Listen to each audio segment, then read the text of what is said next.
I call to order the House Armed Services Committee Subcommittee on Seapower and Projection Forces, and today we're going to meet to discuss the Department of the Navy's fiscal year 2019 budget request. Appearing before us to discuss this important topic are three esteemed Navy witnesses: Honorable James Geurts, Assistant Secretary of the Navy, Research, Development, and Acquisition; Vice Admiral William R. Merz, Deputy Chief of Naval Operations for Warfare Systems; and Lieutenant General Robert S. Walsh, Deputy Commandant for Combat Development and Integration. I want to thank all of you for your service as well as for appearing before our subcommittee today on the fiscal year 2019 budget request. Concurrent with the budget request last month, the Secretary of the Navy also released a 30-year shipbuilding plan that addresses new capabilities and offers a plan to recapitalize the current force structure. While I am pleased that the plan was timely, I am concerned that it does not properly advocate for the Navy the nation needs. In fact, on page 8 of the plan, it references the 2016 force structure assessment in a table clearly identifying a need for 355 ships, yet on page 12, the 30-year shipbuilding plan only reaches 342 ships by 2039. And we've had some great conversations about the context of that and understanding Congress's role. It's still, I think, critical to make sure that we are on the same page with the 355 number.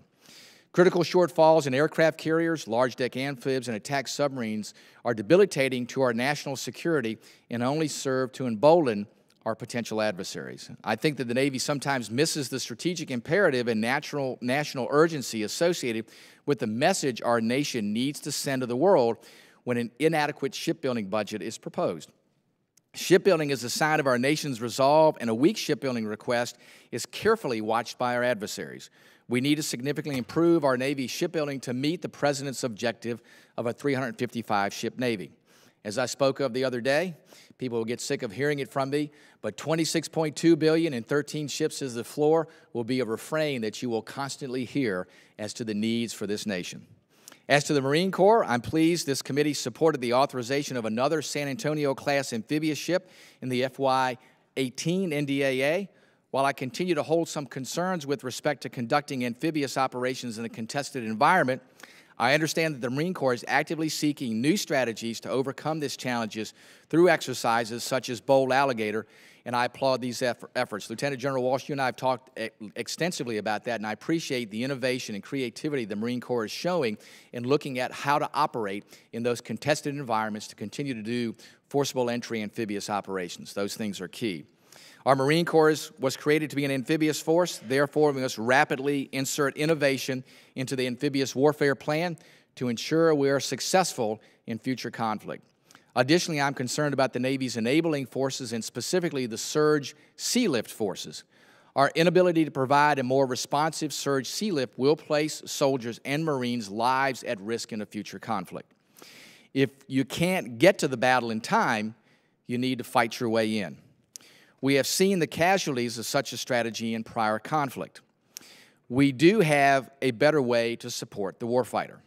I'm reminded of Winston Churchill, who at the worst times of World War II remarked, "I never worry about action, but only inaction." Ladies and gentlemen, we have had 70 years of relative global peace with the absence of a major world war. This global peace was secured by the blood and sweat of our greatest generation. Our Navy's inability to act and embrace a bold shipbuilding vision will embolden our adversaries and risks the global peace that our fathers secured for our future. Our witnesses today are here today because they are the best our nation has to create the bold vision that our nation needs. Gentlemen, it is time to act and establish a sustainable upward trajectory for our Navy, and I'm confident in your ability to do so. I'd now like to turn to our ranking member, Joe Courtney, for any remarks that he may have. And Joe, before you begin, I want to thank you for your leadership and what you have done with us to make sure that this vision for the Navy not only gets put in place, but is sustainable. So thanks so much for your leadership. Great. Well, thank you, Mr. Chairman, and thank you to the witnesses for being here today. I want to particularly congratulate the new Assistant Secretary of the Navy, James Geurts. He was confirmed recently, and I can personally attest to the energetic start that you've begun with your tenure. We had a great visit up to Groton a couple weeks ago to the subbase and to the shipyard electric boat. So we look forward to working with you and obviously Admiral Merz and Lieutenant General Walsh. In December 2016, the Department of the Navy produced a new force structure assessment which reviewed and validated military requirements and determined that the Navy our nation needs is a 355-ship Navy. Listening to this clear demand signal and responding to a 2018 budget request that fell far short of this goal, this subcommittee ultimately authorized nearly double the number of battle force and non-battle force ships in the 2018 Defense Authorization Bill signed into law last December. And again, I want to congratulate my colleague, Mr. Whitman, because again, this subcommittee led the way in terms of really creating that new goal and standard that was reflected in the NDAA. Compared to the budget that we started with last year, the President's fiscal year 19 budget request for Seapower represents a move in the right direction. This budget proposes to procure 10 battle force ships in fiscal year 19, 8 non-battle force ships, and 54 battle force ships over the next 5 years, 11 more than was planned in the fiscal year 2018 budget. Obviously, that's very positive movement. In addition, the budget proposes a series of life extensions for ships and submarines to add to our force structure and to get the most use out of our existing platforms. However, this is still not a plan to achieve a 35-ship Navy. It is a plan to achieve a 335-ship Navy in 2048. As the 30-year shipbuilding plan clearly shows, this budget does not achieve the minimum Navy force size that the Navy says it needs until the 2050s. Looking closely at the budget and the shipbuilding plan, it is clear that there is substantial meat left on the bone where industrial-based capacity does exist to add further ships and capabilities to the fleet. One glaring example of this opportunity is the Undersea Fleet. While the budget reflects a sustained 2-a-year construction rate for Virginia-class submarines, at this rate, the force would not achieve the 66-boat level that was called for in the force structure assessment until 2048, 30 years from now. And again, we heard from Admiral Harris just about a week ago about the fact that the demand signal for submarines in the Pacific area is barely able to keep up with what's out there, about 50%, and we're projected to see that dip even further, closer to 40 in the entire fleet. So we've got to do better and move faster. The 30-year shipbuilding plan identifies specific opportunities in 2022 and 2023 where there's industrial-based capacity for a third submarine in each of those years, and within the next 5-year block contract where negotiations are occurring right now between the Navy and industry. As I said, led by this panel on a bipartisan basis, Congress has already demonstrated its strong support for expanding the attack submarine production line. Specifically, we provided the authority needed to go beyond 2 subs a year in the next 5-year block contract. I urge the Navy to take advantage of this opportunity and others like it that provide a great opportunity in the years ahead to add on to the plan presented to us here today. Achieving a larger fleet will take more than any one budget year, and it will take more than just building new ships. We need to take a comprehensive approach that includes new construction, extension, and modernization of existing ships, repairing our ships on time and without delay, and incorporating new capabilities into the current and future ships wherever possible. I look forward to discussing how the 2019 budget achieves these goals and where we can work together on this panel on a bipartisan basis to improve and expand on it. Thank you again to our witnesses, and I look forward to your testimony. Joe, thank you so much. We appreciate it. Now we're going to turn to our witnesses, and I understand, Mr. Geurts, that you will give this opening statement for all three, so the floor is yours. Thank you, sir. Chairman Whitman, Ranking Member Courtney, distinguished members of the subcommittee, thanks for the opportunity to appear before you today and discuss the Department of the Navy acquisition program. Mr. Geurts, if I can get you just real quick, just to put the microphone in front of you. Oh, better than that? Perfect, perfect. All right. I'm joined today by Lieutenant General Bob Walsh here. He's the Deputy Commandant for Combat Development and Integration, and Vice Admiral Bill Merz, the Deputy Chief of Naval Operations for Warfare Systems. With your permission, I intend to provide a brief joint statement and submit our opening statement for the record. First, I'd like to thank Congress for your support for the Bipartisan Budget Act of 2018.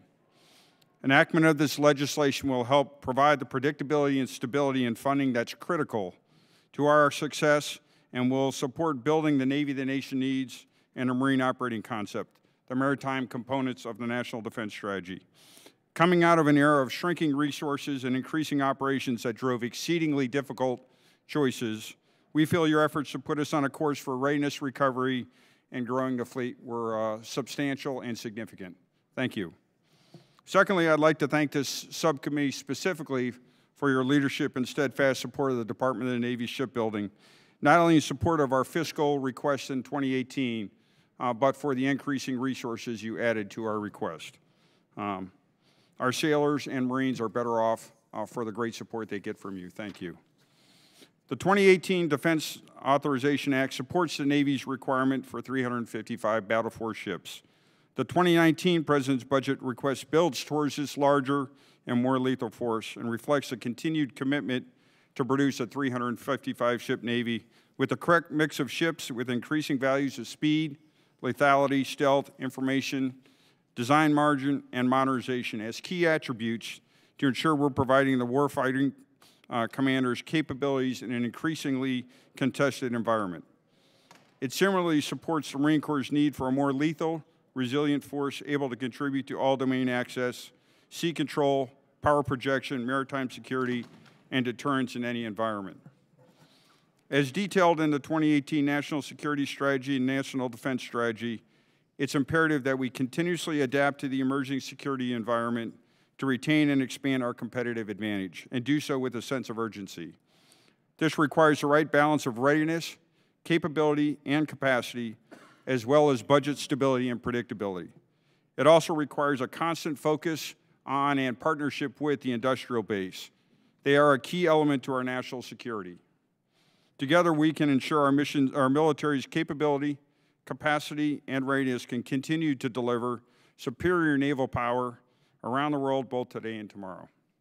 Thank you for the opportunity to appear before you, and we look forward to answering your questions. Thank you, Deputy Secretary Geurts. Thanks again for all of you all joining us today, and again, thanks for your service. We will begin questions now. I'm going to turn to Mr. Conway to open, and then we will go to Ms. Bordallo. Okay, very good. Thank you, Chairman. Gentlemen, thank you for being here. As Rambo, as my good colleague from Connecticut is about submarines, I feel the same way about carriers. Admiral Richardson has said that if we would try to go to a 3 to 4 year increment between carriers, that would get us to a much better position. The budget does not do that, and we're still in the 5 year between carriers. Can you speak to us about what's being considered to try to catch up with respect to the carrier demand? Yes, sir. I'll start out somewhat with the near term, and then I'll turn to Admiral Merz for a little bit of the longer term perspective. In the near term, as you know, we're producing Ford carriers. Our near term focus is delivering those carriers on time and within the budget cap. A near term opportunity that we're looking at is, can we combine the buys for CVN 80 and 81, saving money and potentially accelerating some of that capability. We're studying that right now. We're not at the point yet where I'm ready to put that on the table. We're working with the contractor to sharpen the estimates and ensure we really understand what that opportunity provides to us.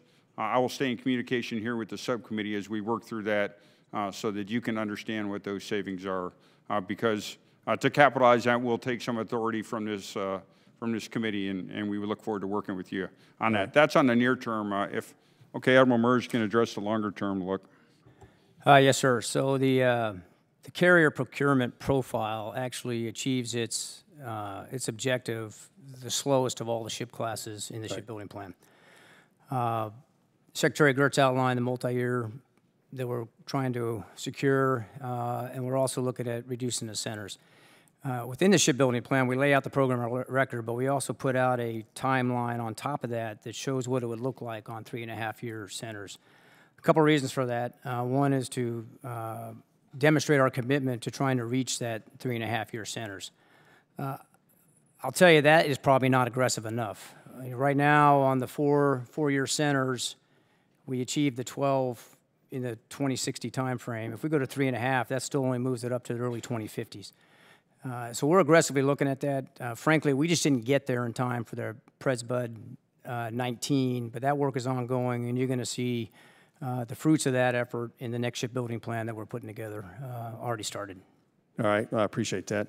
My other cause is auditing Department of Defense. It starts with auditing the Navy as well. Marine Corps has done a terrific job of leading the way. Can you talk to us about the requested resources. Is that being fully funded for getting the auditors in, whatever money needs to be done to fix the things that are a problem, but to make sure that I've got your commitment, Mr. Geurts, to leading from the top on getting the Marine Corps, getting the Navy's Department of Navy and Marine Corps audited.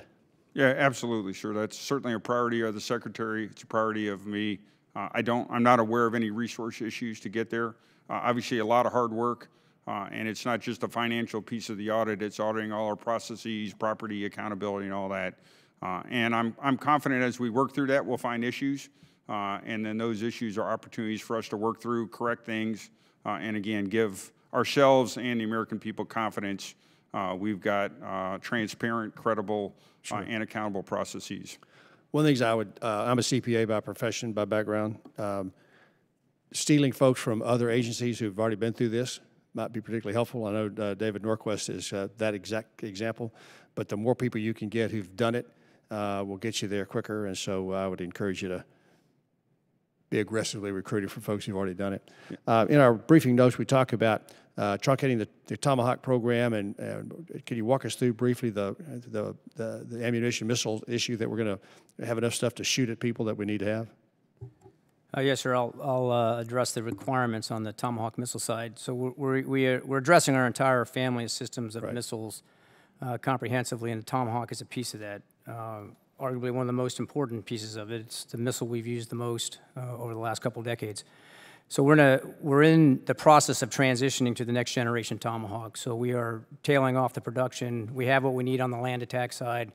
The next generation Tomahawk will be both a surface strike and a land attack with the name of the Maritime Strike Tomahawk. We're feeling that in the early 20s. We're looking to accelerate that effort. It'll be a multi-domain, multi-mission Tomahawk missile, much improved over its predecessor. And the same range and payload? Same range, same payload.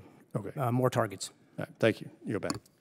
Thank you very much. Thank you, Mr. Conaway. I do want to just do a quick follow-up, Mr. Geurts, with one of Mr. Conaway's questions is, how much do you expect the Navy to be able to save in buying 2 aircraft carriers at a time? So if you block buy 80 and 81, how much do you expect, or would you say is a reasonable expectation? I know you're trying to get down to the real details, not just the shipbuilding costs, but the systems costs, but give us an overall expected savings with that in going to buying 2 aircraft carriers at a time.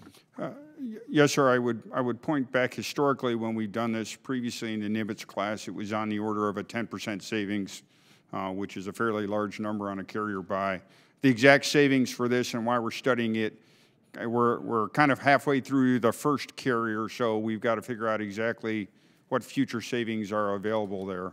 I think the other thing that's important is both from a not just dollar perspective, but level loading the workforce, and if in the future we want to press to a closer time between carrier buys, getting cost out of the carrier. And so if you know you're doing 2 carriers, your return on investment for some of these initiatives, that equation changes, and our hope would be we could get cost out so that future carriers would also benefit. We're working closely with the contractor to make sure we're sharpening the pencils and getting the best deal for the taxpayer on that. Gotcha. So that would be roughly, if we purchase 2 at a time at $12.5 billion apiece, it'd be roughly $2.5 billion of minimal expected savings if we bought 2 at a time. Yes, sir. It depends on when we implement it. I would say somewhere between certainly over $1 billion up to $2.5 billion. And then if you were to do a follow-on carrier buy and we were able to take cost out of the carrier as we expect, you would get follow-on savings to those future carriers. Very good. Thank you. I now go to Ms. Bordallo. Thank you very much, Mr. Chairman. Assistant Secretary Geurts and General Walsh, and of course, Vice Admiral Merz. I want to thank you all for your service and being here this afternoon.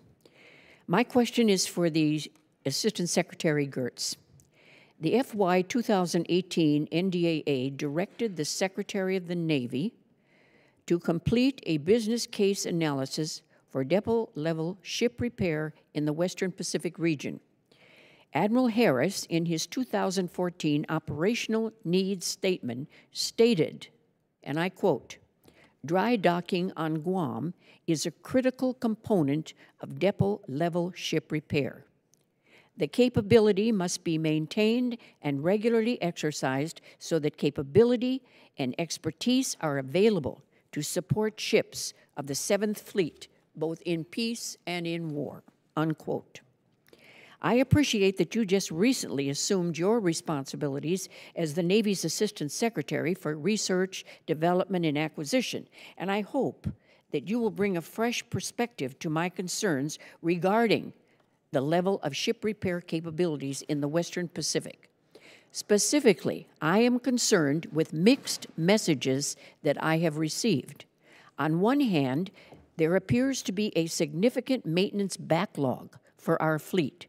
But when asked here in this committee whether current depot-level ship repair is insufficient to meet peacetime and contingency requirements in the Pacific, I have been told that the Navy does not agree there is insufficient capacity. With 60% of our naval fleet operating in the Pacific and Hawaii's depot-level ship repair already exceeding capacity, what is the Navy's plan for depot-level ship repair in the Western Pacific in the event of foreign ports currently used? And these are currently used that are not available, and how does the Navy plan on funding this plan?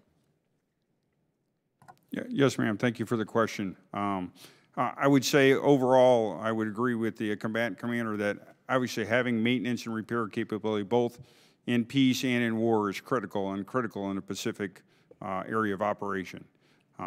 In our previous studies, as I understand them before I arrived in this position, I understand the business case did not support having a dedicated dry dock facility there at Guam. But as you indicated, we are doing another look at that analysis this year to report out per the requirements in the NDAA. You have my personal commitment that I'll take a look at that and ensure that it's a balanced report, and then we'll look at all the facts and factors and provide a recommendation to the committee with that report. Well, thank you very much for that commitment. And how about the funding on the plan? Ma'am, I believe the plan is, the report is funded. Funding will be part of it. Yeah, as part of that report, I would expect if we had recommendations, we would include the funding to implement those recommendations as part of that plan, as well as considered in our PB20 budget buildup and compete that amongst all of our other requirements in our 20 budget.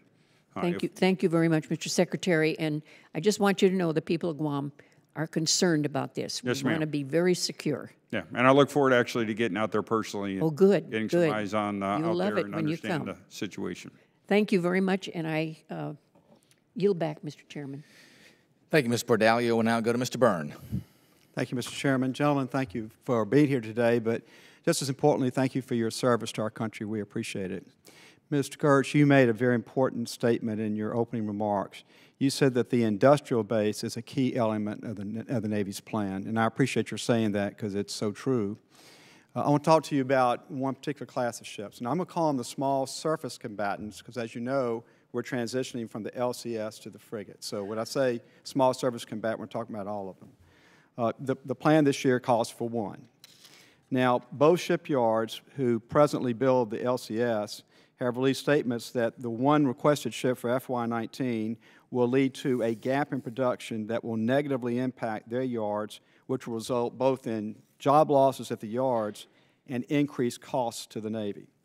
Last year, Admiral Nagley, who was the program executive officer for LCS, testified before this committee that the optimal sustaining rate for both shipyards is a total of 3 ships, not 1, 3, per year, which is where we have authorized and appropriated for the last few years. Both the industrial base and the Navy have said that 1 ship is not enough to maintain the industrial base and current cost efficiencies. Would you agree that 1 ship will result in a loss of trained workforce and increased costs on the ships? Yes, sir. And again, as we discussed yesterday, the industrial base is a critical element of our national security. And we look at that closely across all of our different shipyards. Certainly 1 ship a year is not near the optimal rate. When we look at the current work out there, we have 18 ships in construction. We believe 3 ships in 18 and 1 ship in 19. And so I look at we'll have 4 ships over the next 2 years. Certainly not at the optimal level. I believe it's at the minimum sustained level, so that we will not completely lose the workforce or the work yard. But I do acknowledge that will probably cause some work turn down in those yards as we build back into frigate and execute that down select. And you and I have discussed, I was involved in helping to build up that workforce at the shipyard in Mobile. These workers at that level of expertise and certainly with that level of experience it takes a very long time to get there. So it's in the interest of the Navy to have maintain that level of expertise and these shipyard workers, and we're going to have some pretty substantial losses at one ship. Now the problem here, and I think you and I discussed this yesterday, the problem here is that we were supposed to transition to the frigate this year. The Navy wasn't ready. So the present plan is transition next year. So we've got 2 shipyards affected here, and this is after years of numbers of shipyards dropping in the United States. So you, the Navy, and the Congress, we've got to figure out together we can work so that these shipyards don't crumble on us. Because without that, you will not have an effective competition for the frigate. I mean, I think we all agree on that. So I guess I'm asking, is the Navy willing to accept the risk that these 2 yards will be effectively crippled before that frigate contract is awarded? Sure. Obviously, we're tracking that closely, and I would say in that shipyard and across all our shipyards, the amazing quality of we're getting ships out of the shipyards now. To your point of having skilled workforce with quality and in-service scores that we haven't seen over a long time, and so that is a very precious resource. We have to watch that closely. I don't believe that will threaten the competition itself, but obviously not operating at optimal production rates will cause some concerns in workers, and we'll have to spin that workforce. That workforce will have to spin back up as we make this transition. Well, you used the term spin back up, and it's not spin back up. It's long periods of time to get large numbers of people back through a program, get their level of experience back up to the optimal level. It will take years. And whereas some large shipyards might be able to survive that, these 2 shipyards are small shipyards, one in Marinette and one in Mobile. They may not. And in fact, I think the likelihood is at least one of them won't survive that. And we're already concerned on this committee about loss of shipyards. So we already had this discussion. I'm not trying to beat a dead horse, but I think what you and I have said to one another, and I want to say it publicly here, is that we're a team. But we've got to have better communication as a team about how we're going to get through this. We're going to have to work together because we're not going to get there the way we're going. We're going to have to make some change here to get there. Now, I'm committed. I think everybody on this committee is committed to working with y'all to make it happen. But one ship's not going to do it. I think that's pretty clear. How we get from here to that frigate competition next year is going to take some really smart people, hard thinking, but teamwork. And I just want to tell you and Admiral Merz, you heard me yesterday, that I'm committed to working with you gentlemen, trying to find something that makes sense. Admiral Merz, did you want to say something in response to that? Yes, sir. Thanks for the question. And I think you're getting to the heart of the matter on one of the central themes of the shipbuilding plan. The first being we have to provide a balanced Navy. And with that, we are unlikely to ask for ships above our requirement. However, the second theme is the industrial base, which we've never called out specifically as a key theme to the shipbuilding plan. We've even used the term our 12th man as we go forward. We went to the effort within the shipbuilding plan to capture unused capacity in the shipyards. So although I am limited by my validated requirement, I think we have set the environment in the shipbuilding plan to have the discussion after that requirement's met. How do we work together with Congress to preserve the industrial base? This is a very historically based shipbuilding plan. We went back to 1955 to track essentially the characteristics of shipbuilding over that time frame. And it was a wild ride for industry, marked by significant boom and bust periods. And every time we went through that cycle, we lost shipyards. We're convinced that we will lose shipyards again if we go through that cycle.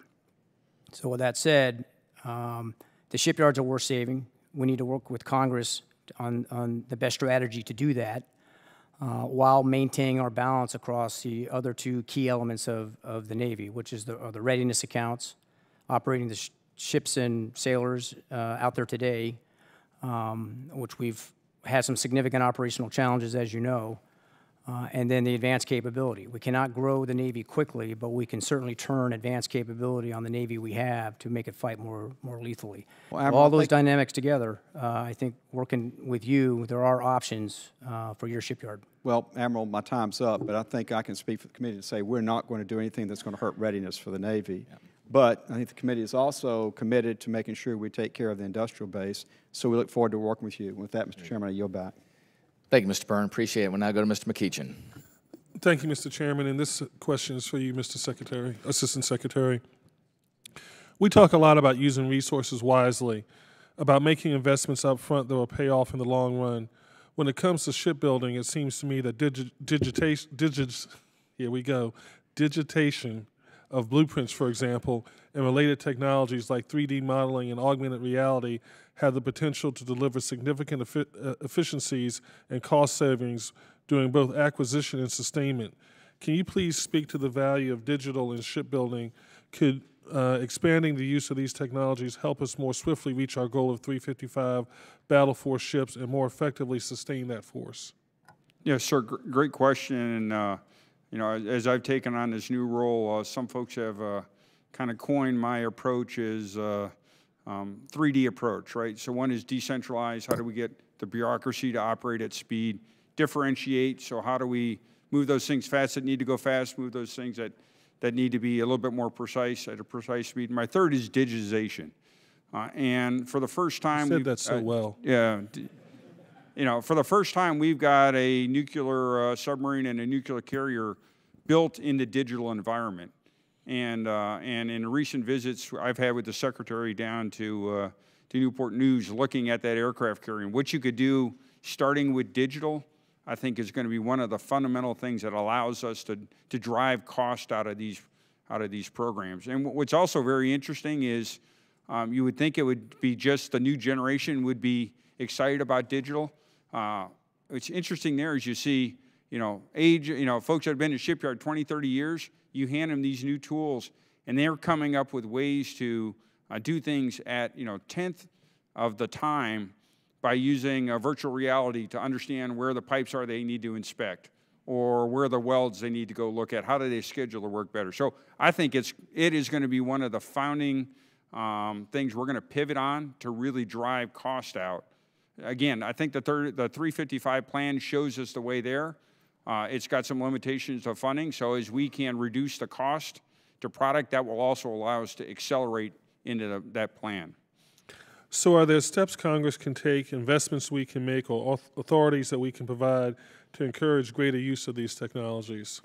Sir, I would say some of the work that Representative Courtney has done on the submarine fleet, where we've looked at investing, let's say in the Columbia program, and putting some advanced procurement or economic order quantity funds early in the program that lets us explore some of those tools early so we can use them in the program. That's very useful.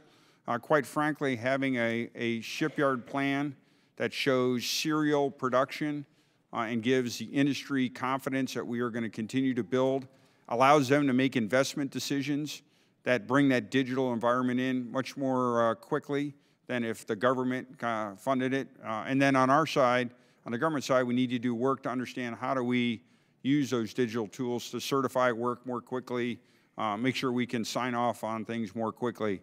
So I think general support is key to that. I think helping us get a serial production flow and a shipyarding plan is key, because that will then show industry the return on investment for those digital investments early on that will pay off through the rest of the program. Thank you, and thank you, Mr. Chairman. I yield back. Thank you, Mr. McEachin. We'll now go to Mr. Hunter. Thank you, Mr. Chairman. Gentlemen, thank you for being here. Secretary Geurts, you have my former Chief of Staff, Joe Casper, is working for you, and I would say put him to good use, knocking bureaucratic heads together. He's good for cutting through the baloney, and put him to use. Yes, sir. Now we're loading him up. Great guy. I want to start by talking about icebreakers. I know the RFR went out last week, and basically what I'd like to do is talk about getting funding out of the SCN, so it's not just in there. So that takes away the Navy having other people impede upon its accounts and its shipbuilding. The Coast Guard probably cannot build 3 to 6 heavy icebreakers. That's not what they do. That's not what they're good at. And they have to go through Homeland Security, acquisition, and procurement, which is ridiculous. If you talk about weaponizing them, or at least preparing them for weaponization, which the Commandant of the Coast Guard has talked about, going from double hull to single hull, and doing block buys. Just your comments on any and all of those, or any other way to do it quicker and faster. Yes, sir. I think this is a great example of us and the Coast Guard working very closely together. We've got MOUs. We actually have a joint team. So the Coast Guard has lead. We have put that joint team together with Navy experts working full-time on that. I think in the 19B, the budget has actually been laid into the DHS budget. And so for the first time, they've got the budget in their portion of the 19 budget to finish out that first icebreaker. So I believe that's on track.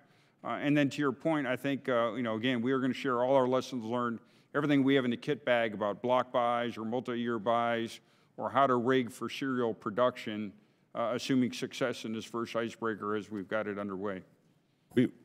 We set up that joint program office last year for this exact thing, but the key was to have the Navy keep control, in a way, have the Coast Guard build the requirements they need, and the Navy too. But again, if you leave this in the Coast Guard's hand, they're not as adept as building big ships and bending heavy steel as the Navy is. So we want to just make sure that that stays on track. To surface combatants, one easy way that I see to get the numbers up is to diversify the fleet. Keep on building the big items that you need, the carriers, the subs, but also look to like the FRCs.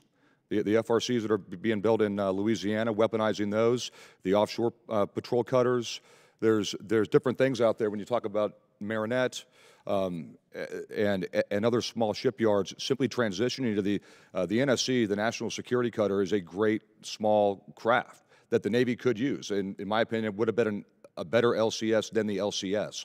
But you have things like that where you can stay hot and switch to those quickly and use more small surface combatants. It seems like right now in the Navy, it would be like the Army and Marine Corps saying, we're only going to focus on pure threats. We're not going to do no more force, no more MARSOC, no more special operations. We're just going to build these big things and have tanks and people that know how to fight at the battalion level and higher, as opposed to small unit fighting, which we do too. We have to do it all. Then the Navy's going to have to do it all, and it's way cheaper, and you get those numbers up way faster if you use the smaller, medium-sized ships that can now be weaponized and that have digital and that have great defense systems where you offset the actual size of it. So I would ask your comments on those, Admiral and Mr. Secretary. Yes, sir. Maybe I'll just talk a little industrial base, and then certainly Admiral could talk. We talk a lot about the larger industrial base.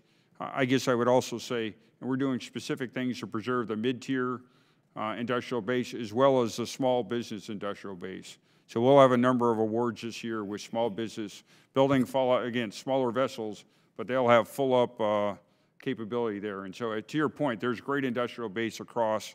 The other piece that's critical, and we see it particularly on the nuke side, but it's critical across everything, is a supplier base. And so we're also not just looking at an end item, but supplier base.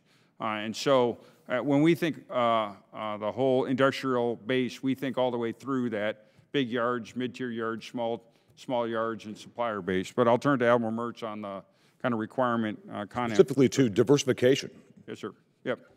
Looking at the Navy outside the box a little bit and saying, hey, we can change the way that we do things to meet the threats we see in the world. Yes, sir. Congressman Hunter, as a native San Diegan, I'm happy to see you here. I'll tell you, there's two things mentioned in the shipbuilding plan that we didn't give a lot of press to because we're working on it pretty hard. One is the surface capability evolution plan. It's mentioned in the same paragraph as the tactical submarine evolution plan. And there's a small paragraph on unmanned systems. And these are actually connected to your question as we're trying to expand the capability of the ships that fall outside the 355-ship battle force Navy, but that are enablers or key elements of specific mission sets: mine warfare, underwater search. So we have 3 efforts underway in the unmanned surface vehicle area that are varying sizes. And we're also starting to do studies on optionally manned smaller combatants. And I think this is all going to start playing out fairly quickly over the next couple shipbuilding plans as we expand the envelope of the art as possible. Thank you very much. My time's expired. You have the Sea Hunter in San Diego in Point Loma, which is really interesting. Thank you, Mr. Chairman. I yield back. Thank you, Mr. Turner. Listen, I want to mention, too, I think it was very important last year that this committee, as well as the full committee, really worked hard on integrating the different elements of Title I, Title 10 to make sure that we have a solid track on how to make sure we build icebreakers. I think there's unanimity across folks here to make sure we get those things built. There's $700 million in this year's President's budget for building icebreakers. So I think that we are well underway with this. And Mr. Hunter, thank you for all of your efforts. We'll now go to Ms. Davis. Thank you, Mr. Chairman. Thank you all for your service and for being with us to testifying today. I wanted to ask you about the conventional prompt strike program. And as you know, prior to fiscal year 19, it was funded through the Defense-wide Research and Development funding, and then going forward now, in the budget request, the Navy's been assigned the lead development efforts in the future. Because the CPS has, I'm just beginning to understand, has potential for miscalculation, what capabilities is this designed to replace, and what new capabilities will it achieve? Yes, ma'am. So the conventional prompt strike is a new capability. The specific capabilities within in the flight profiles, that's all classified, but I'm happy to set up a separate brief for you that addresses those elements. This has been a developmental effort under the Secretary of Defense. The FY19 has directed it to transition to the Navy, so we're at the point now where we are intending to operationalize it with the platform at sea. You know, whether it's a submarine, a surface ship, or both, that is the work to be done. The funding for 19 is really targeted just at the transition between Department of Defense down to the Department of the Navy. There's substantial money that comes with that in the follow-on years as we move it to an at-sea capability, which is the integration cost, the testing cost. But we've been involved with all the demonstrations up to this point, so we're well-suited and well-postured to take this program. So the intention right now is to establish a program manager, establish the program structure, so on time it transitions to Navy and we're marching forward. And we do intend to provide a report to Congress on how that transition is going to look and what those capabilities are. Okay, thank you. It sounds like you're quite confident that you're at the position for moving forward with that. Yes, ma'am, and as Admiral Merz said, as we kind of work through the details of the hows, we're happy to come brief you in more detail, both on the capability and then on my side on the acquisition, how we're going to set that all up for us to talk in more detail. Thank you. I wonder if you could discuss a little bit more, maybe with a specific examples of the Naval and Marine Corps collaboration with academia and universities. How is that, you know, in this very important time for key innovation, what's different? So ma'am, obviously my time at Special Operations Command, that was one of our bread and butter, was that close, you know, getting the operator as close as we can to the academics, to the technologists, to the non-traditional suppliers. And so, you know, that's something I'm going to help drive within the Department of the Navy, both from the basic research standpoint, where there's always a close tie with academia. But quite frankly, I think there's more opportunity for us in the experimentation and the problem solving and then how do we rapidly introduce new technology. And so that'll be a theme. I might turn over to General Walsh because they've done some pretty amazing things, I would say, in the experimentation realm to bring that practical, get the Marine connected directly to the academics to see the problem up front. Thank you, sir. Ma'am, I would say is just to add, Mr. Geurts said, is trying to get the right team together. So as we look at a problem, we view the problem one way, but trying to bring in academia, our warfare centers, and I would also include industry into that, is a key part that there's a lot of people approach the problem differently. So the way we've kind of looked at a lot of this is just lay the problem out there, not look at what capability we're trying to get, lay the problem out there for the, and academia has some very unique, you go school to school, university, you know, and you find unique capabilities that they have. And when we get them focused on the issues that we have, like we just did one with ship-to-shore maneuver, and we've got them focused on unmanned systems. And those sort of things of bringing them in with the warfighter. And our Marine Corps Warfighting Lab is a very unique capability we have to connect. Are there challenges with sharing in regard to that and having really access to the advanced instrumentation? I don't think so. At the levels we typically try to work with them at, from a technology standpoint, research, information, trying to build a capability into the operational concept we're trying. At that level, I find it very easy and to bring them in. And the more we connect them to the warfighter, the more interested they are in helping to solve our problems. And ma'am, just one other piece, again, some of my experience from the last 12 years at SOCOM was, as the military over time has gotten smaller, there's a larger percentage of the country that doesn't have the same touch with the military it once had. And so what I found a lot of the time was there were solutions to our problems we didn't know to ask for, and they had, you know, they had other ideas. We didn't even know we had the problem until we talked to them. So making that connection, you can really do that without having to worry too much about the classification piece when you talk about it at the problem level as opposed to the specific technology level. Thank you. Thank you, Mr. Davis. We'll now go to Mr. Gallagher. Thank you, Mr. Chairman. Thank you all, gentlemen, for being here today. Mr. Geurts, congratulations on this position. It's a critical one at a critical time. We're happy to see you there. I just would like to follow up on something my colleague, Mr. Byrne, said about this notion of spinning back up. For what it's worth, in my neck of the woods, there's no such thing. I mean, it's not as if that ship worker that gets laid off, if one of these shipyards goes under, can go down the street. We just don't have the same level of shipbuilding. So once you lose that guy who may have been educated through a partnership we have with Northeast Wisconsin Technical College, you're losing him or her for good. So spinning back up is not necessarily as easy as flipping a switch, for what it's worth. And I think we all want the same thing, right? We want to, as you've laid out, preserve the defense industrial base. We want to make sure we have as robust of a competition for the frigate as humanly possible, learning lessons from the past mistakes that we've made, and also get to 355 in as expeditious but also sustainable of a manner as possible. And we stand ready to work with you on that. But I'd like to zoom back out and ask a little bit about, you know, we throw this 355 number around, but we sometimes forget that it came from a December 2016 force structure assessment of the previous administration. And since then, a lot's changed, right? We have a new president, we have a new national security strategy and national defense strategy, the big move of which is to prioritize great power competition, or to suggest we need to de-emphasize counterterrorism and move towards a reorientation on great power competition. I take my colleague Mr. Hunter's point that you don't want to neglect those missions. I just would add, if we go with the cutter, then we're going from 7 to 5 shipyards, and we may have undermined the defense industrial base argument. That's neither here nor there. It's an argument for a different day. But given this change in our overall orientation, which has been met with sort of unanimous applause from the national security community, it strikes me as odd that we didn't look at that the 30-year shipbuilding plan, the new one, didn't go back and revisit the assumptions underpinning the 2016 FSA. So can you talk about the role that the National Defense Strategy played in crafting the 30-year shipbuilding plan? Yes, sir. I'll start quickly and then turn over to Admiral Merz. And again, my comment on spin-up, I take your point, and sure. I certainly did mean that was a, you know, you can do it over a week, a month, or even a year in many cases. Which again is part of why in our shipbuilding plan the industrial base played such a prominent role in that plan. And so working together, we've got to figure out how to preserve critical skills, whether it's at public yards or private yards, so we've got the capacity. Perfect.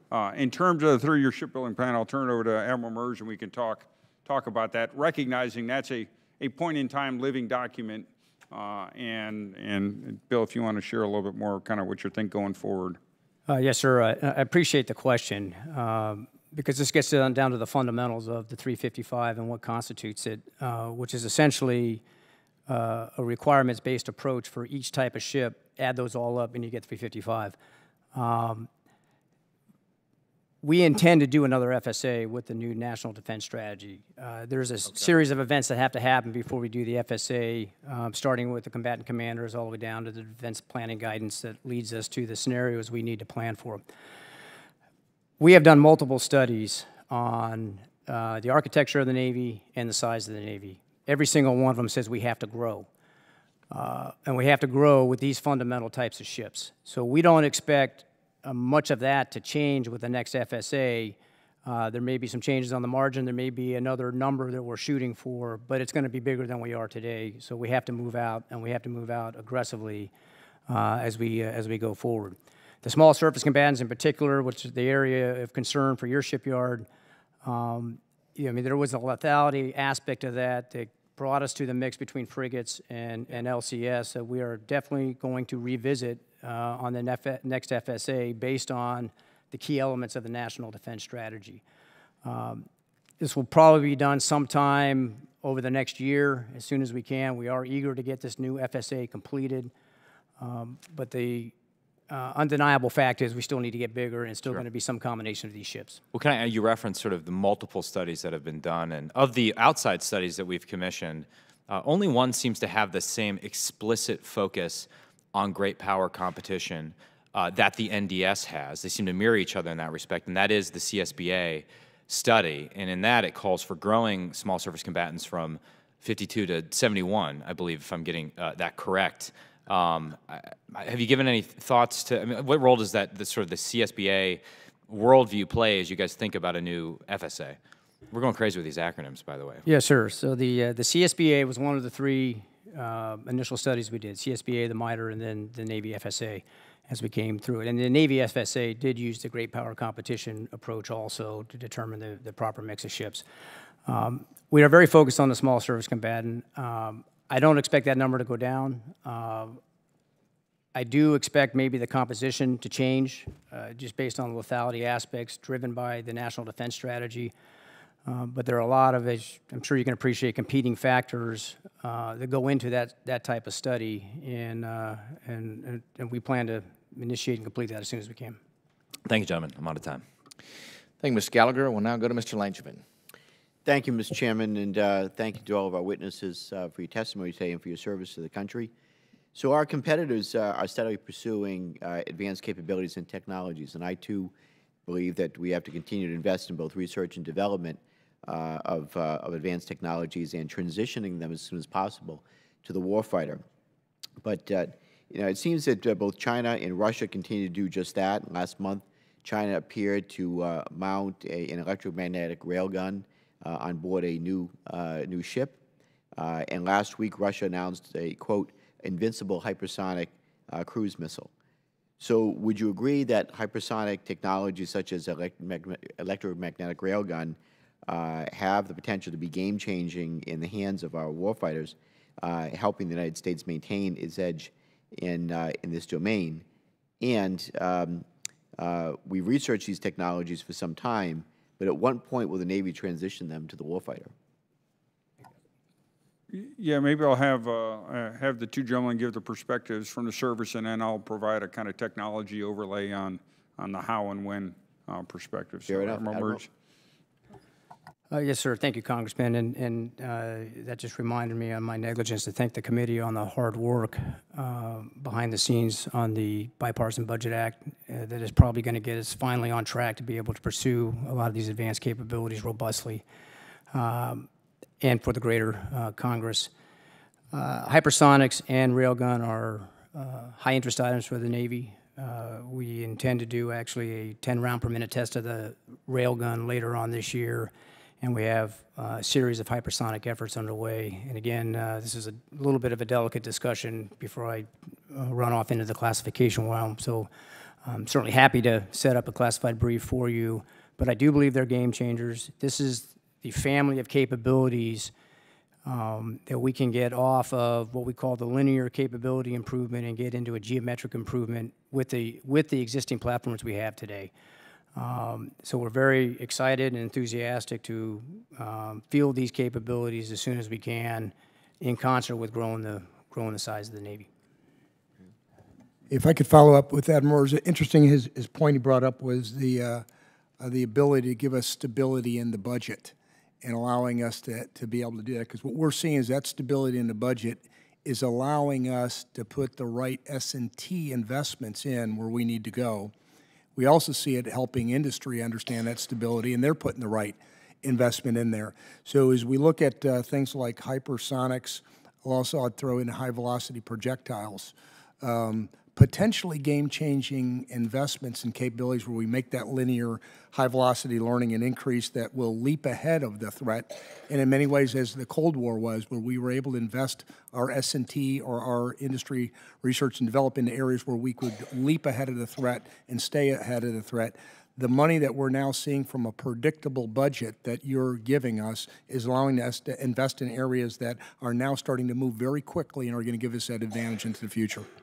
And sir, maybe as one follow-up again, coming from my heritage at SOCOM, I am all about transition speed and taking what's good enough, getting it in the hands of the warfighter. And so as you're seeing now with lasers, I think you'll see with some of these other areas, we're not going to wait till it's perfect before we go get it in an operational environment. We're fielding directed energy on a number of our systems in different phases. Happy to run through that with you in more detail, but you know, the way I see it is we've got to grow both capacity, so we talked a lot about 355, but then how do we lay on top of that our ability to rapidly grow capability, a lot of like the submarine force has done, so that you get an exponential growth in power, which is some combination of both of those. So let me ask you this, and it dovetails into my first question. So the laser weapon system, laws on board the USS Ponce has been a great success since it was installed in 2014, and the FY19 budget request, we have a additional opportunity to put the laser weapon system demonstrator on board the USS Portland for a shipboard demonstration. However, I understand that this budget was constructed before we knew which ship technology which ship this technology would be placed on. So without additional funds in FY19, what risks may befall this critical demonstration? Is this going to still be on track? No, sir. I think in the laser family, we're actually in pretty good shape. It was designated as an accelerated acquisition program by the Navy Board of Directors. So that means the Secretary of the Navy and representatives and the CNO both agreed that this is a CNO priority, and we're moving forward on it. Portland was chosen simply because it's much more straightforward integration effort to test the technology. Long term, we are looking to bring this onto our combatants. Integration is a little bit more complex and more expensive. So for testing out the demonstration, Portland is actually a very suitable platform to get this to sea first. Okay, thanks. And sir, I'd add for other directed energy systems, we are putting both first on shore and then on the DDGs. So we're going to have a smaller 60 kilowatt laser going on the DDGs. We've got optical dazzlers and whatnot going on the DDGs. So our whole approach is, I'll say, a family approach. We're building the technology path, and then we are putting together systems as that technology matures, both onto the naval components as well as on the Marine Corps components as that technology is ready to go into the field. Okay, thank you. Just before you got back, I wanted to mention, I was out of Dahlgren, and I was there for that first multi-shot test they did on the railgun. It was very, with everything that I saw, it was very successful. I'm anxious for them to get to that 10 multi-shot test. I just hope we're not going to let this technology sit on the shelf. And if China is advancing this technology, we shouldn't be just looking at the projectile, but looking at this as a holistic system that we put on a ship at some point in the very near future. Okay. Thank you, Mr. Chairman. I'll yield back. Thank you, Mr. Langevin. We'll now go to Mr. Courtney. Thank you, Mr. Chairman. And Admiral Merz, when you appeared before the Shipbuilding Caucus, again, you did a nice job of sort of explaining the 30-year shipbuilding plan, which, again, as I mentioned in my opening remarks, I mean, if you do the math, it shows 335 by 2048. However, as you pointed out, I mean, there's sort of an optional sort of path that I think was sort of built into the system, and maybe you could talk about that a little bit. Yes, sir. I'd be happy to. There are a lot of competing variables in the shipbuilding plan, and which I tried to frame in the brief discussion we had at the Shipbuilding Caucus. As we come through this, one of the dynamics we're challenged with is just beyond the future years defense plan is a massive period of retirements where I lose essentially 50 attack submarines and destroyers over about a 7-year period.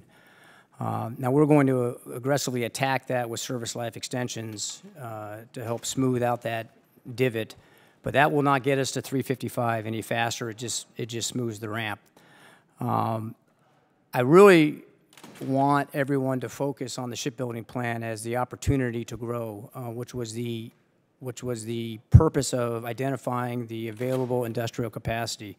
And as we take advantage of a steady funding stream over time, one of the key elements is incentivizing industry to invest also along with us so we can grow that unused capacity over time and then obviously take advantage of it so we can get there faster. There was also the dynamic of overshoot.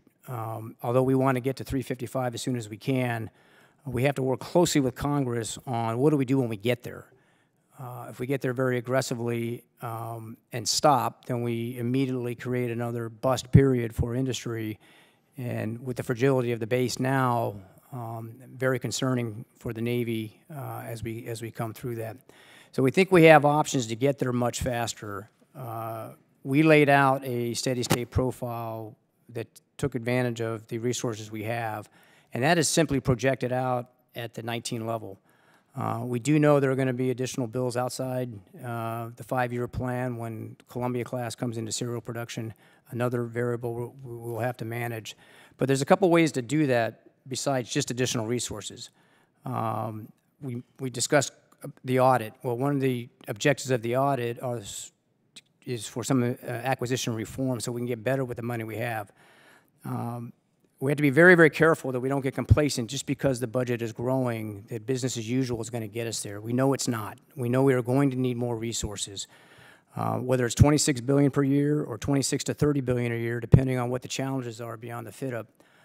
We attempted to capture that, but we do know it's looming out there, and we want to start the discussion now so it's not a panic today, and we can put strategies in place so we're ready for that extra load on the shipbuilding plan.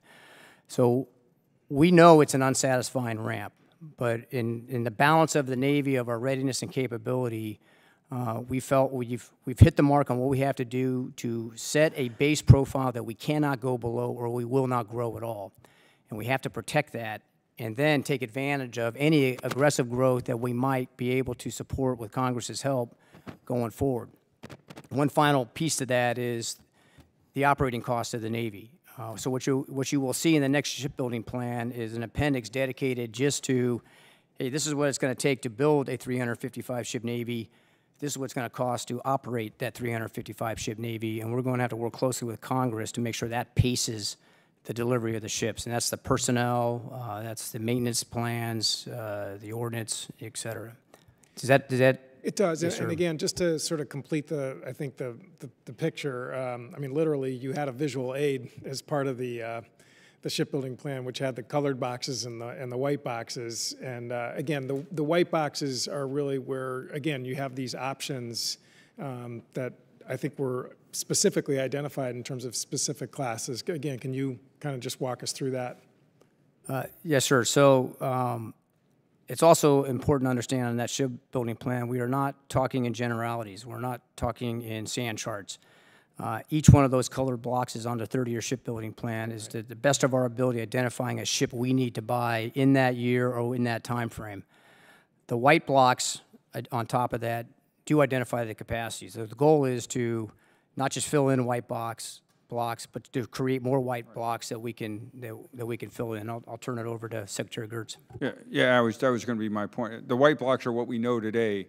That's not where I believe we're going to be 3, 4, 5 years down the road as we drive cost out of, through serial production, drive cost out, and quite frankly, as we get more efficient at building ships, we should, within the industrial base, create more opportunities as we go forward. So I look at, again, as Admiral Merz says, I look at that shipbuilding plan as the starting point. It's a framework we can all work from and at least start communicating. It will continue to move and adapt as I try and drive out cost in the back end of things, and as the operational commands here understand what do we need in the future. We've got it kind of binned, but there's a lot of thought going into what do we do next. We don't want to wait till we have a crisis to be thinking about what's next down the road in any of these ship classes. So does, pinpoint, a couple of those white boxes, if I could for a minute. Again, in 22 and 23, Virginia class program, there's 2 white boxes, one for each year. And so, as we're in the midst of Block 5 negotiation, which obviously extends through those 2022 and 2023, I guess, I'm trying to understand what's the signal that the Navy wants to send in terms of, what is it in tandem with what this subcommittee did last year, which is to authorize, a bigger block buy than 10 subs. If you could just sort of explain how that sort of, fits into, again, the process that's underway right now. Yes, sir. I'd say, there's a couple critical things coming in front of us. Columbia is coming in front of it. As you know, that's our #1 program, and we've got to make sure we're ready for that. I think the good news is we've been working very close. Virginia has paved the way, a lot of it, and quite frankly, the authorities this committee and Congress has given us has really brought down the risk on that program. We're saving over $1 billion by continuous production there. As we look to the potential for filling in those white boxes, a key element is how do we both maintain and grow the supplier base, and as well as facilities at the final assembly yards, but quite frankly, supplier base. So we've had an activity where we look at all the suppliers between the Ford carriers, Columbia, and Virginia to understand that supply base.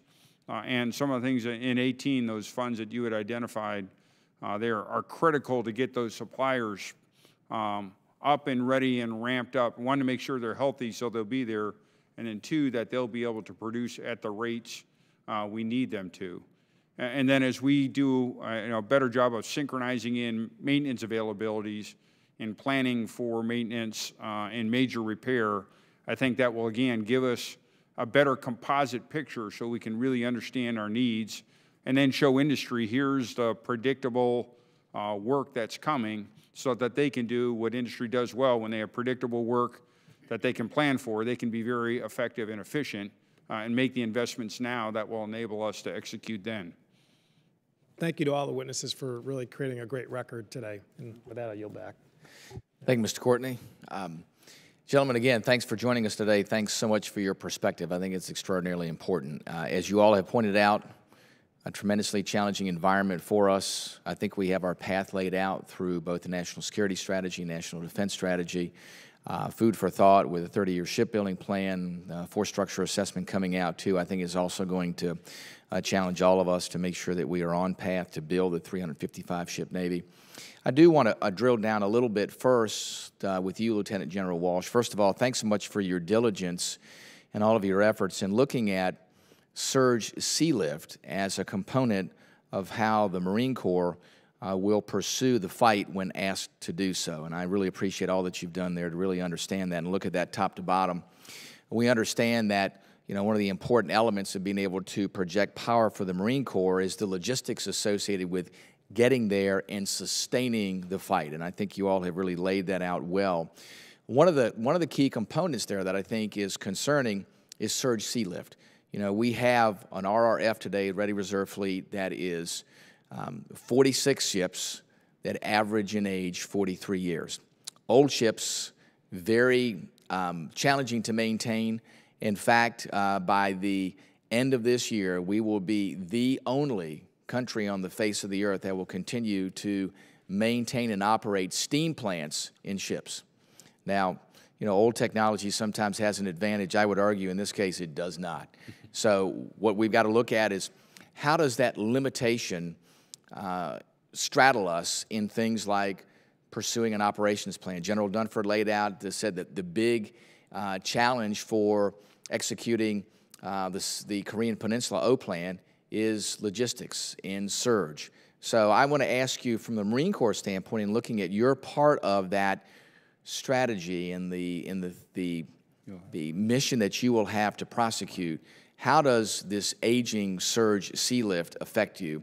Secondly, in looking at what is proposed by the Navy in decommissioning one of the 2 hospital ships, how does that affect you in your ability to respond to casualties in a battle situation where the Marines are going to be at the tip of the spear?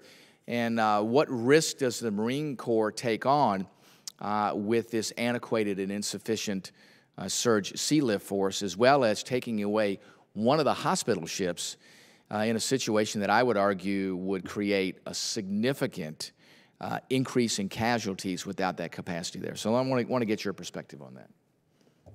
Thanks, Mr. Chairman, for that question. You know, I think if you kind of look back, Admiral Merz talked about history and how we went back in the shipbuilding plan and looked at history.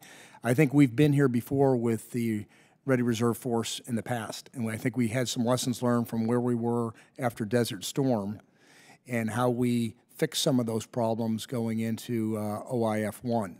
And the force continues to get old. I think, you know, if you look at our requirements, we have a 2 MEB amphibious task force requirement, which is very closely tied to our maritime prepositioning squadron force that we've got in Guam and Diego Garcia. That, along with our 2 MEBs that are from the maritime prepositioning force, that surge sea lift that you're talking about, is what we're seeing right now is that we look at our contingency plans, our operational plans, that we're really kind of getting to that ragged edge of being able to support that, that we feel pretty tight with our MIPSRON supporting our, you know, our forward amphibious task force, and that capability tied very close to that.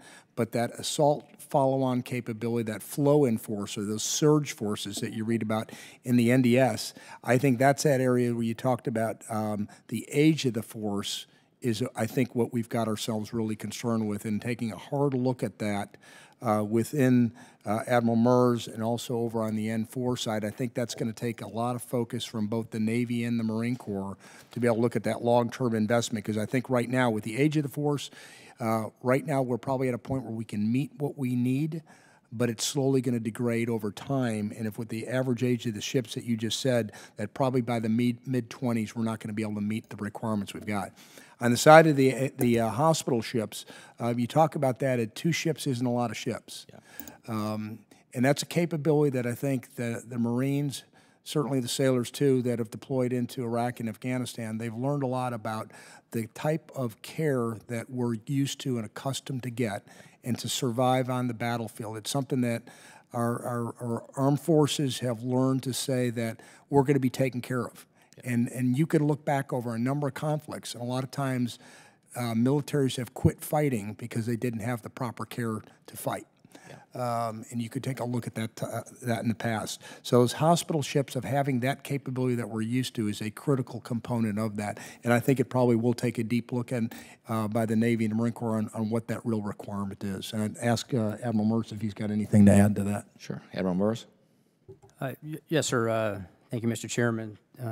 Thanks, General Walsh. So this is an area we need to spend more work on. You know, today's force does meet the 15 million square foot lift requirement. However, as you said, it needs to be recapitalized, and it needs to be aggressively recapitalized. So we exercise 3 levers to do that. We do service life extensions on the existing ships. So you're taking an old ship and trying to get it even older. Yeah. Buy used, and I appreciate the authority we received to buy the foreign-built ships. We are also aggressively looking for U.S.-built ships. However, due to market dynamics of previous decades, there are just very few out there. And then, of course, the long-term recap plan of building new. And we are initiating an effort to see if we can accelerate the CHAMP, the Common Hull Platform, that we will ultimately use to replace the lift fleet and some other capabilities, such as submarine tenders and command ships. And notwithstanding the hospital ship, we're going to have to do something with the hospital ship. The replacement's not ready, so we are evaluating what it would take to do a life extension on her. Her sister ship is in good shape. She'll be around for quite a while. And there may be other opportunities to fill in the sea-based medical support that we need to provide. So we're casting a wide net on how to meet that specific capability. But the other three levers are what we're going to pull very firmly to move out on recapitalizing this force. Yeah. Very good. I appreciate your perspective on that. It's very tempting to only talk about what our Navy and Marine Corps need as far as warships. It's not in the headlines to say we need support ships and hospital ships, but I would argue if history is any lesson to us, that the support element of the Navy is as critical as the warship component, and especially in a contested environment today, which creates a whole other challenge for us. You know, making sure that we have a modernized sea lift fleet is going to be key, as well as, and General Walsh, I think you hit the nail on the head, and that is the expectation today for all of our fighters, whether they're soldiers, Marines, sailors, or airmen, is that we provide the best for them. What we do to train Navy corpsmen and Army medics, so on the battlefield they get the best. Survivability rates have gone sky high. We see what happens in exercises for those great caregivers on the battlefield. They are pretty doggone efficient in making sure that men and women that are injured there survive. Having the conduit, so once we get them out of that battle space and make sure we support them on that hospital ship, I argue is equally as important. It is also a measure of this nation's commitment to taking care of them. So I would urge you on the hospital ship side to do everything we can.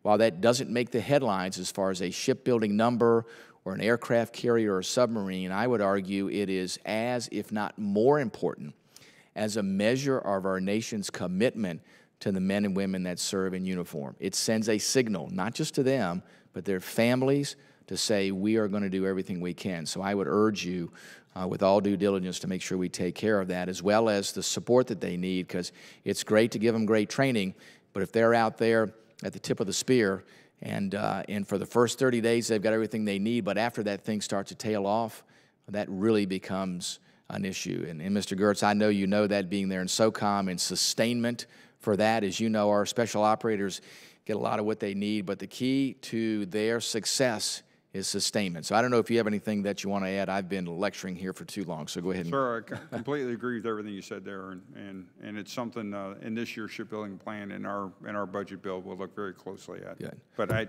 completely agree with your perspective on the issues.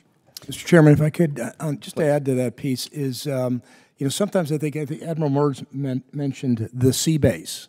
And sometimes I think we look at a specific capability of how to replace that like one for one. Yeah. But some of the things that we've looked at is like looking at the ESBs, which Congress has been very helpful with us in getting the float staging bases, and we've got Puller out right now in CENTCOM. But a lot of the modular capabilities to reconfigure packages, medical packages, to be able to go aboard those kind of ships, there's lots of opportunities. When you talk about industrial base and continuing to build ships, that it isn't always build the exact same thing. It's how do you repurpose what you already have. Yes. And I look at opportunities there in the ESBs along with the ESFs, our joint high-speed vessels, tremendous capacity and capability in both those ships. Yes. To be able to use them for a lot of different reasons. And certainly on the medical side, it's very clear to bring packages onto there in an expeditionary way to give increased capacity. I think that's a great point, and that provides a lot of flexibility to the force, too, to be able to move and to surge medical capacity when necessary and do that pretty quickly. So I appreciate you looking outside the box from the existing platforms to leverage the other assets that are there. One element that I did want to get some additional reflection on, and then I'll go back to our other members if they have any other questions, and that is in the shipbuilding plan, both for our warships and our ready reserve force, there's not an element of those plans that addresses attrition.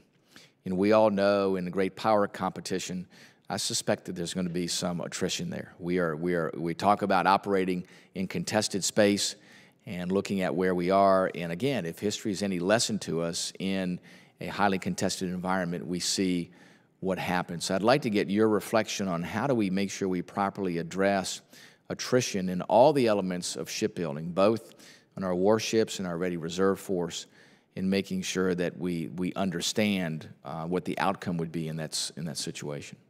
Yes, sir, and Admiral Merz can cover how we think about it. But I would also broaden that thought, at least in our thinking, is how do we think about resilience and not just in terms of attrition of the thing, but in terms of cyber protection and all the other forms of resilience to include medical and all that. So I think our thinking is resilience in the broadest sense, not just in the attrition in a kinetic sense. But I'll turn to Admiral Merz to talk about that element specifically. Just want to let you know we're thinking of resilience both from a network, from a cyber, from a people perspective, not just a platform perspective. But Bill, I don't know if you want to share on the plan itself. Thanks, Mr. Chairman. Great point. So the battle force ships, the 355, actually do account for attrition. The Ready Reserve Force does not. So as we come out of this era of very compressed requirements where we would shift the attrition is to more risk. So this will give us the opportunity to reevaluate those assumptions and then reevaluate the requirements behind them. So work to be done there. Very insightful question on how we approach this, but you're exactly right. This is warfare. It's only fair they shoot at us, and there may be some success there that we have to account for. Thank you. I'm going to go down to Mr. Hunter. Hey, thanks, Mr. Chairman, for your indulgence. By the way, General McDew is bringing that into. I mean, he's calculating attrition, trying to for the first time ever, which is crazy. About 8 years ago, it just kind of blew my mind. I was looking at the transcripts going back to this same hearing, going back 8 or 9 years. We would spend a quarter of the hearing talking about AAVs or expeditionary fighting vehicles. And I remember when General Dunford, he might have been a lieutenant general at that point. I forget which star he skipped at what point. But he came up and he said, this is the Marine Corps' #1 thing. It's the Navy's #1 thing, ship to shore. General Neller's put out fight to get to the fight. How do we do it? That was one of his directives. We didn't talk about it at all today. I just kind of caught that as we're sitting here. I've seen different prototypes that McCitic is looking at, and I'm sure the Navy's looking at stuff too. So what is we didn't bring it up. So is it no longer a big deal? Have we figured that out so well that we're just good on it? Or we've admitted that we can't do it anymore in terms of anti-access aerial denial? Is that an admittance of ours, or we're just working it behind the scenes and it's a secret? I'll start and then turn it over to Admiral Merz. We are working it very hard behind the scene, and it's probably our highest priority because, as you know better than anybody, Congressman, where we've been focused in Iraq and Afghanistan, and where that is now with the clear guidance we've got in the National Defense Strategy to focus on pure competition. That's a completely different game than we've been dealing with for a long time. So as we look at that, as a force that concentrates on the threat and a threat that deals with our concepts and a concepts-based requirement system, dealing with that threat as we look at that, and we get questioned all the time, and a lot of it by smart congressional professional staff members asking us, how are you going to operate in this contested environment? And we've been working this problem very hard with the Navy at all levels, from the Commandant and the CNO on down, all the way out into the operating forces. A lot of work done on our concepts, littoral operations in a contested environment, distributed maritime operations, expeditionary advanced base operations. All of those, I would say, have done multiple war games on how we're going to conduct those operations, along with the fleet exercises that Congressman Whitman mentioned, Bold Alligator and Dawn Blitz. One of the other things that we did out at Camp Pendleton, out in your neck of the woods, last year we conducted a ship-to-shore maneuver task force advanced naval technology experiment. Going back to that problem solving, bringing everybody in from industry, the warfare centers, and going, how are we going to get ashore differently in the future than we've done in the past? We had written concepts, our Marine Corps operating concept. We had a video on that showed a lot of unmanned systems, sensing, pulsing, deception, to get ashore differently, different types of maneuvering than we've ever done in the past. When we did that exercise out in Camp Pendleton, probably the first 15 to 20 minutes was all unmanned systems coming ashore in advance, sensing the environment, deceiving in the environment, and going where the enemy is not. So a lot of effort is going into this. We're spending an awful lot of time with the Navy working this hard. We see it as a long-term problem, but we're getting after it very hard to determine how we're going to do this differently. It's not going to be how we did it at Iwo Jima or Incheon or some of the other exercises we've done in the recent past. This is going to be a completely different operation that's really going to rely on the joint force and certainly the naval force. I think too many times folks look at the amphib force and how are we going to do this as an amphib force. It's not. It's a naval campaign, just like it was in other contested environments where we've been in the past, where we need submarines, we need cruisers and destroyers, we need carriers out there supporting us. So I think that's a key part of, we're part of the problem, we're helping to solve the problem is part of that, and that's why I think we are so focused on the sea control. As General Neller says, we have to fight to get to the fight. We bring a lot of capabilities with F-35s on big deck amphibs and a lot of other capabilities, and how do we contribute to that naval campaign of getting to the fight in the sea control, sea denial mission that we're being tasked to do? Yes, sir. So this, a lot of effort going on in this area, and this is where the details of the shipbuilding plan are very important. So when you look at the amphib line, it appears to be one of the lines that's closest to its requirement, which naturally has us focus more on the destroyers and the attack submarines, which are quite a distance from their requirement. Problem with the amphib, it's not the correct mix of amphibs that we need for the lethality standpoint. So we have put a lot of effort into the LXR on what those capabilities will mean to the Navy and the Marine Corps, and Secretary Geurts will attest that we dug in pretty firmly on surrendering any of those capabilities before we sent it out for competition. There's also the ship-to-shore connector piece to this, the LCAC replacement, that a year ago I would tell you we were in a crisis with that program. But again, thanks to the increased top line, we were able to shore that program up, competed very well against, even though it's not an accountable ship in the 355, as Chairman Whitman said, we have this whole family of enablers underneath it that have to be tended to, and that was one of them. And then, of course, I certainly agree with General Walsh on the whole unmanned side of that. And then there's the whole mine warfare piece to that, where the threat is much easier to advance ahead of the ability to counter that threat. A lot of work going on in there as well. If I could just follow up with one point is, you know, over the last few years, we focused on readiness, the shipyards manned correctly for maintenance to get the wholeness of the ships we need. Are they coming in on time? Are we pulling them out? We focused on the optimized fleet response plan, doing much better at that. We then focused on capacity. I think this shipbuilding plan starts moving us in the right direction on capacity. From an AMP side, I would say the next thing that we've got to really focus on from our side is, along with the other battle force ships, is capability on those ships. So for us to be able to stand in and operate in a contested environment, those ships need to be part of that battle force. So we start talking about ability to detect, control, engage, self-defense capabilities, strike and missile defense capabilities. When you start bringing a fifth-generation capability into that amphibious task force, we need the same type of capabilities to be able to operate within that battle force and be able to network into the fleet tactical grid just like those other ships do. Very good.